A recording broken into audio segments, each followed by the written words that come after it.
पाचन संस्थान पर बहुत अच्छा काम करे वाला एगो औषधि बा। ओकरा बारे में हमरवा सबके परिचित करावल चाहत रहनी है। भोजन के पचावे में बहुत सुंदर काम बा। ओकर भूख लगाई बहुत बढ़िया।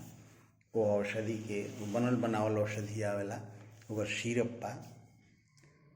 कई कंपनी बनावेली सन ओकरा के, बहुत सारी कंपनी बाड़ी सन, बहुत बनावेली सन। बाजार में एकदम अवेलेबल बा, रउआ सब ओकरा के ले सकतनी। ओकर नाम है कुमारी आशव। कुमारी आशव के प्रयोग करब त और लीवर भी सही रही, भोजन पचावे में बहुत काम करी। भूख जेकरा ना लागेला ओके भूख भी लागेला, कुछ ताकत भी आवे लागेला ओकरा से। ऐसे कि खाई तो ओकर बढ़िया रस बनी, तब बढ़िया ओकर पाचन हुई, तब रस बनी, रक्त बनी, शरीर में ताकत आई, तब भूख लगावेला बहुत बढ़िया। भोजन भी अच्छा होला ओकरा से।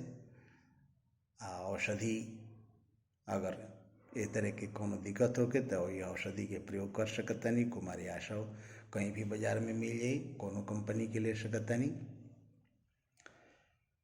ओकर डोज बा, वयस्क आदमी 15 से 30 ml की मात्रा समभाग जल के साथ सुबह शाम भोजनोत्तर यानी भोजन के पश्चात ले सकेला।